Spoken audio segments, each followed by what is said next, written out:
Hi guys, welcome back to the shop.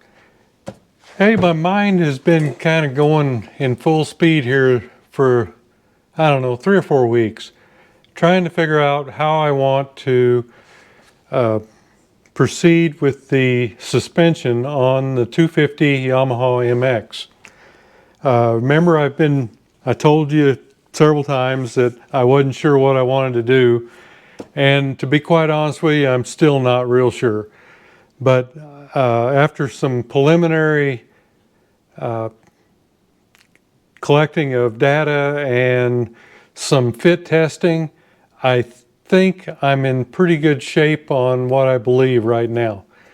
It's going to be a pretty involved thing. I kind of wish that I'd done it before I started putting it back together, because I'm going to have to do some cutting and welding, and but it's not a big deal. The engine is just sitting in there. It's not bolted down or anything. I think the bolts are in it, but they're loose. But anyhow, some of it is going to have to come back apart, and there's going to be some welding and cutting of the frame.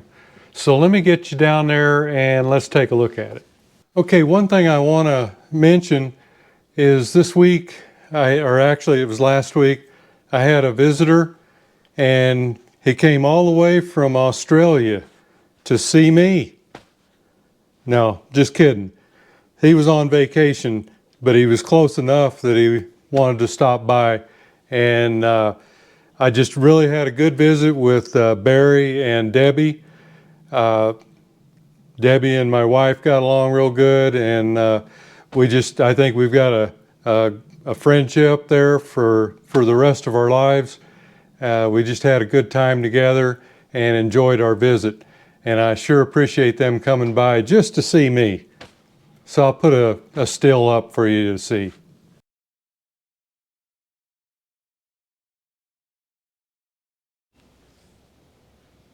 Okay. I was staring at a swing arm for this is off a 78 RM250 Suzuki. I was staring at that one day, and I just, why in the world wouldn't that work? And it's just going to take some fab work.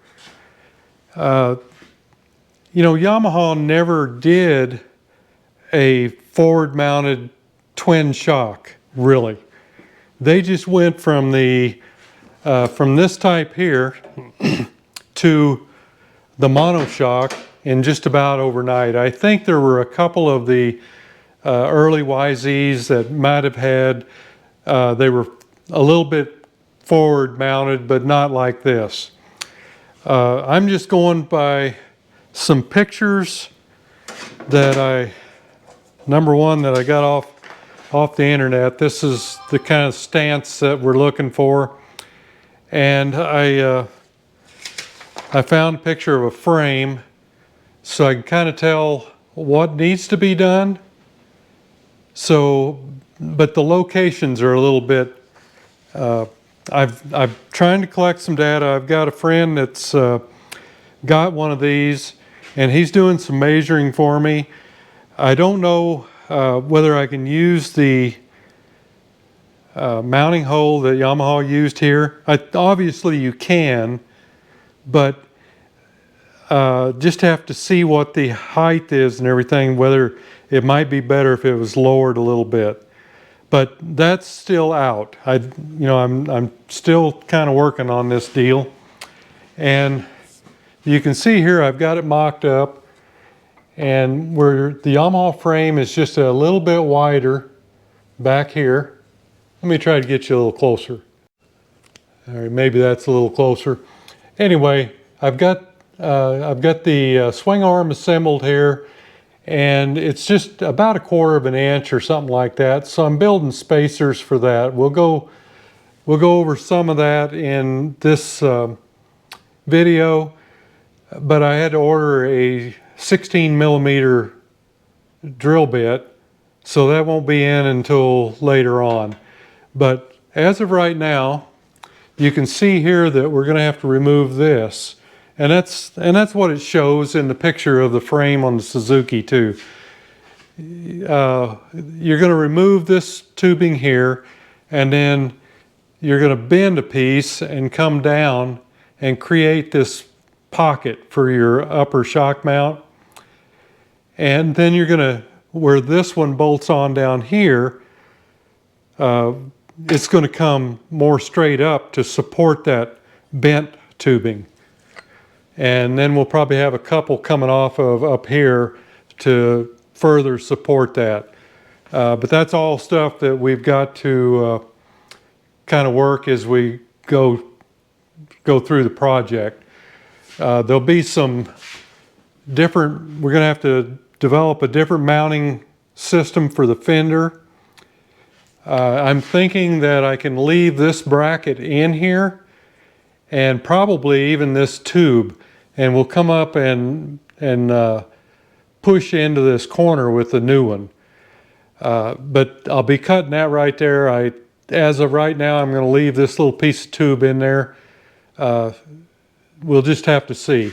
You know, I can always take it out later. But this here will help with some mounting on the fender, and we'll probably end up going to a plastic fender anyway. But we'll just have to put in this extra webbing here that we need to support the shock. And you know, you can see that it's slightly turned out, so we'll be that will be turned in to where it's straight in line with the swing arm. And the good thing about the Yamaha and the Suzuki, I've already checked, they both use a 6203 bearing, so the axle shaft is the same size. There's a little bit of difference here. Yamaha uses a 16 millimeter bolt, and Suzuki used a 14. So that's why I had to order the bigger drill bit. Now, you'll probably notice too that, let me find something to point with here. Right in here, Suzuki used a three-piece setup in here. You've got needle bearings in here on both sides, and there was a piece that goes into each needle bearing, and then a piece that goes between them. What I've done is I've cut a new piece of DOM tubing, and I've gone all the way across. So the bearing's right on that, and now what we need to do is cut these bushings. And I've already got that ready to go. I just need the drill bit before I cut them. Now, you're probably asking about what are we going to do about the front? You know, this is pretty close on the front, or on the rear rather. This swing arm will probably be more about like right there. It'll be up just a little bit because it's kind of dangling. I've just got this rod sticking through there. But what I've got here is I have I'm going to have to get you down again here. There we go. Now we got the full view. These are forks off of a I think it's 85 Yamaha YZ250 and 490. I think they're both the same. They're quite a bit longer, and of course, you know, we're at I don't know, it's close to 10 inches, I think, 10 or 12 inches of travel. These may not work. Yeah, they're probably 12 inches. You know, they may be a little too long. We may have to look at something else. But I think as far as this goes, we're pretty close. We may have to modify some stuff. And we may actually have to build an upper triple clamp so that the fork tubes, or I mean the handlebar mount, can go to the rear. So that these tubes maybe can come up. And if we do that, of course, we'll have to put a limiting spacer in the top of each tube to limit it a little bit. Either way, you'll have more travel and bigger tubes and better dampening than the old forks. So this is all stuff that we'll have to do. And you know, if I just happen to have these, if I have to go to something different, I'll probably look at like the RM250 or RM400 Suzuki forks. They're not as big, as round as these. I think these are like 43 millimeter or something like that. They're huge. I don't have my caliper here. Let me grab that real quick.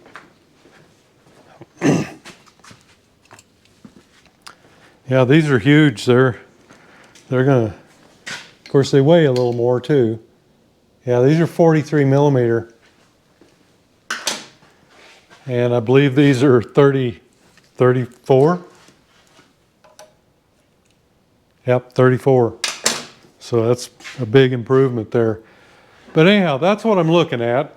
Not sure whether I'm going to have to drop this down any or not. But one thing I know for sure is this piece has got to be removed.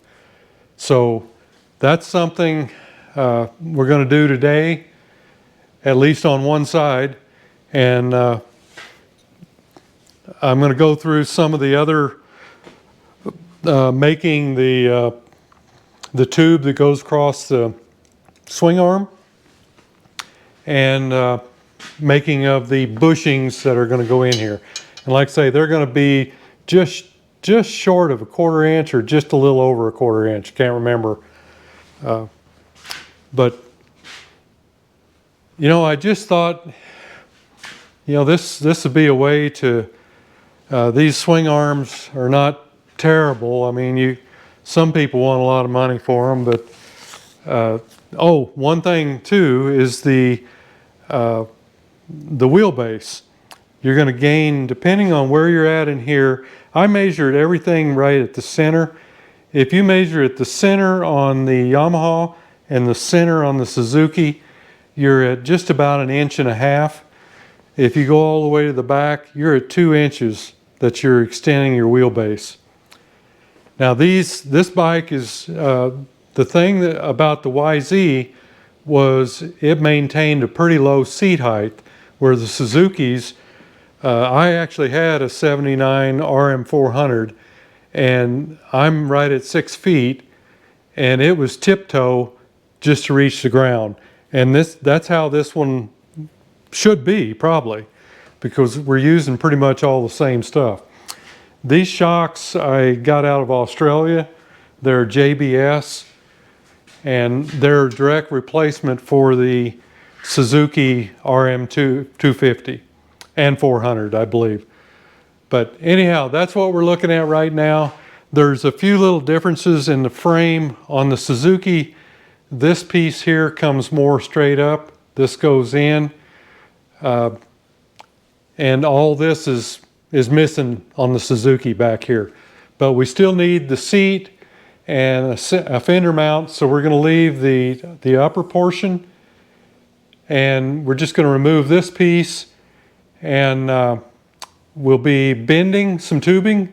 I actually had to order a die for my bender this is 7/8, basically 7/8, and this is 3/4. I've got a 3/4 die, but I don't have a 7/8. That's kind of a strange size. Usually you go, 3/4, 1, and so on. But I ordered one of those, so that should be in a few days. I don't know how much bending we're actually going to need to do with this one, but the piece coming off here, it will have to be bent and fish mouth on both ends to weld.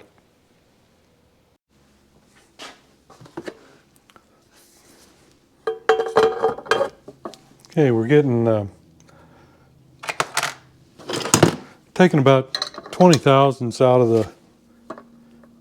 of these bearing areas, so we can use a standard bearing.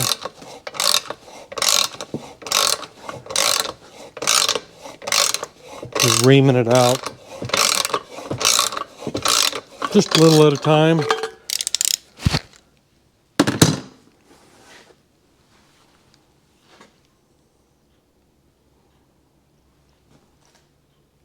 I think we're about there.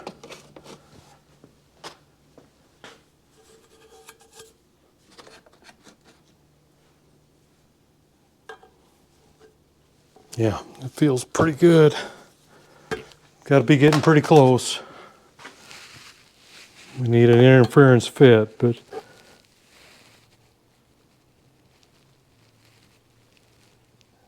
yeah, I think I need about another 5.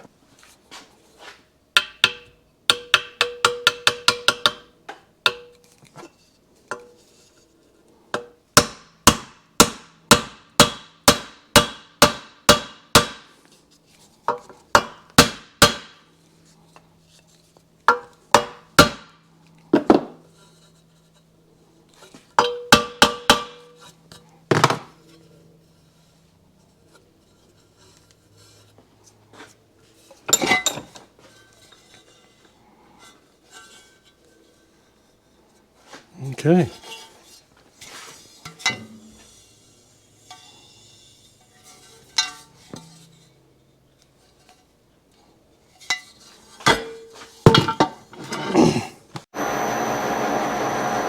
Okay, this is the rod that goes through the swing arm. Suzuki used a 3-piece rod. They had 2 little inserts that actually went in the bearings and then a rod in between them. I'm going to make one that's just solid all the way through, and I'm going to make it just a touch long so I can trim it off. This is trimmed down to 7/8, and this is real close, so I'm just taking a skim to see where I'm at. Okay, this is going to be our bushings for both sides of the swing arm. When I get it off, I'll get an exact measurement. I'm just going to make it a little bit large, and then I can cut it to whatever I want. Let's see. This is the tube that goes in it, and of course it's too big here.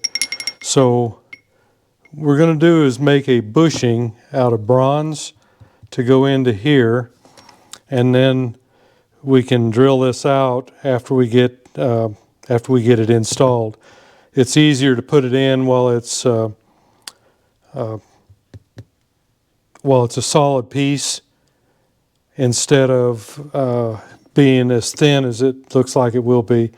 You know, that'll be okay, but it's just a thin bushing is going to be hard to press in there. So we'll go ahead and cut it. I've started it on the lathe here, piece of bearing bronze, and we'll turn this down, and then it's got just a dimple in here. So once we get it cut down to size, then we can go ahead and press it in the pipe or the tubing here. This is DOM tubing, and I may go ahead and open this up a little bit. I'm not real sure what it should go in there just fine and Loctite it in. So that we'll probably just go for that. I think that's big enough. That's big enough. And then once we get it in there, then we can drill it to this size.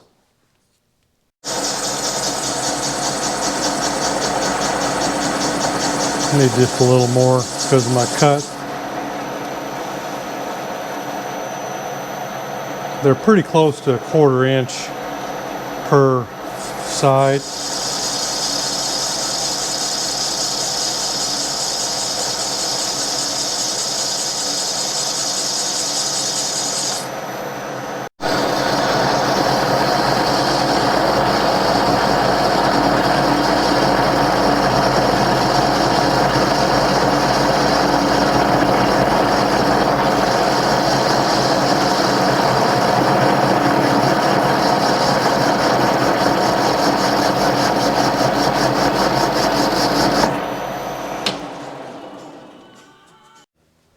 Okay, I've got it down to 2 thousandths interference fit to go into this piece.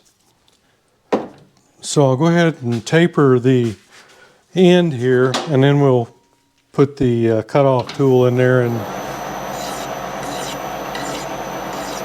cut it off.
Okay, let's just get a little acetone in here.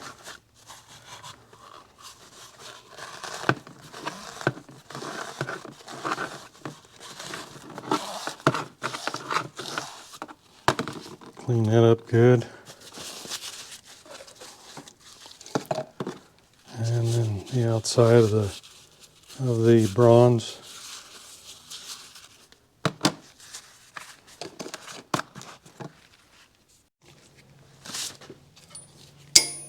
Okay, put some Loctite 609 press fit.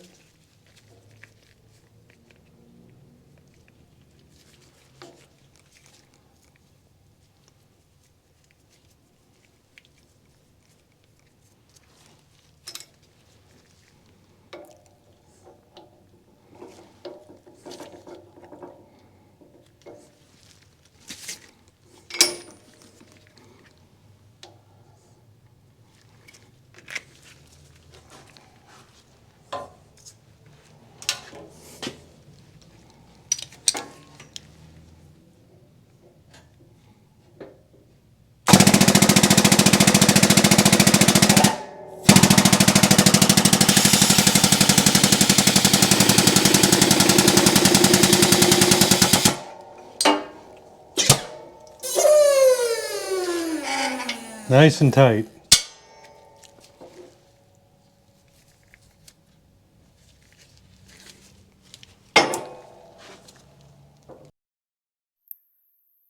Hey guys, I've got this supported here up to the top, so when I pop this out, I'm not going to lose the orientation that this is in.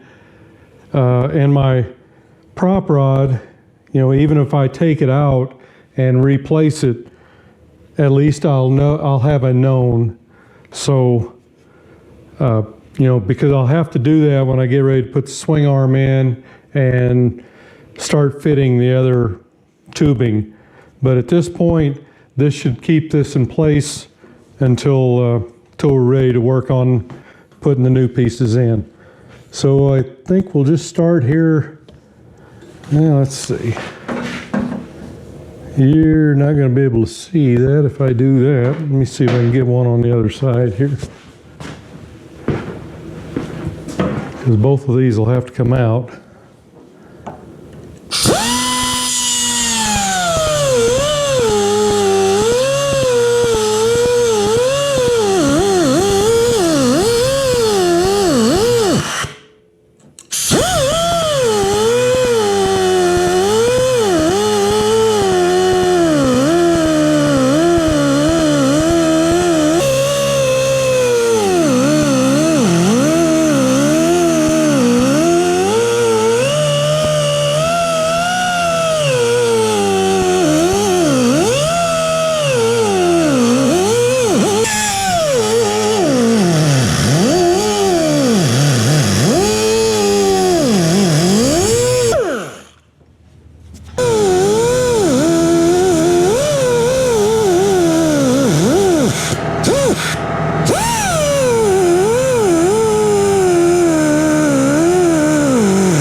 All right, there's one side.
Just finished the cutoff and grinding down of what we need to remove. These down here and the braces here that went right here. We're still braced up. I'm not sure what I'm going to do here yet. I think that I'll probably go ahead and bird mount that replacement pipe into there, but I don't know. Yeah, no, that just wouldn't look right. The only problem I've got, you know, I really need to cut all that pipe out and come back up to it with the new one. The only problem I have is over here with the latch for the seat. I may leave this one. I'll have to probably, I'll just cut this off and reattach it. I can probably leave it attached up here and just cut the rest of it off, cut it out. I think that's the right thing to do. So that's yet to be done, but all the rest of the bracketry and whatnot is pulled out, and I've still got the support here. This is everything that came out, and of course this stuff was for the original fender, but I really have a feeling with this additional travel, excuse me, we're going to need to probably be running a plastic fender, and I think that's probably how it's going to be, and we'll just have to work the mounting in as we go. So I need some information from my friend that is measuring for me to see whether or not I think I need to go different on this. If that's the case, I'll go ahead and pull the engine out, and we'll cut all this out and make new stuff. And yeah, that's how we'll do it. Hopefully we'll be close enough. It may be off a little bit, but close enough that we can use the existing bracketry. That would be nice.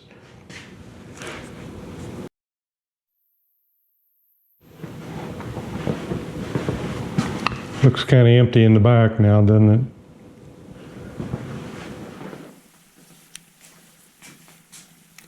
No turning back now.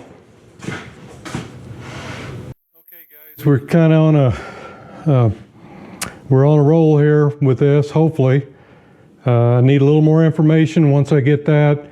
Those pieces there I knew had to come out in order to get the shock in there. So that had to come out, so there's no reason to wait on anything for that. It's just the pivot point and where we need to start putting the other bracketry in. And I'll go ahead and cut those the remaining parts of those tubes out. I just think they need to go, and it'll just look neater that way than to be cobbled up the way I was kind of looking at it. We'll just do something else with the latch on the seat. That's the main thing. But anyhow, I kind of did a little research on the Yamaha thing, and I believe that the monoshock came out in 1972 on works bikes, and I think it was 74 or 75 when they introduced them into the general public. And the really interesting part of that is that the man that developed the monoshock actually offered it to Suzuki first, and they turned him down, and then he went across the street, so to speak, to Yamaha, and they accepted it, and the rest is history. As far as I know. If somebody knows something different, let me know, but that's what I read anyway. But it was on the internet, so nobody believes that stuff. I think I've got some tubing on order. Hopefully it'll be here by the end of the week. I had to order another die for my bender, and hopefully it will be here too, but I'm not holding my breath on that. And hopefully I'll have the other information I need here pretty quick, so we can get back on that. But until we get some more information, we'll probably have to do something else. So this will be a slow project. I think it'll probably come along quicker than you think, but it's just a lot of thought and trial and error. And it's, you know, I hate welding stuff in and having to unstick it to do something else. So I'll try to be extra cautious. Anybody out there sees anything that I'm forgetting or omitting or not thinking about, I put it in the comments. I would kindly appreciate it. So hey, thanks for going along on the ride, and we'll see you next video.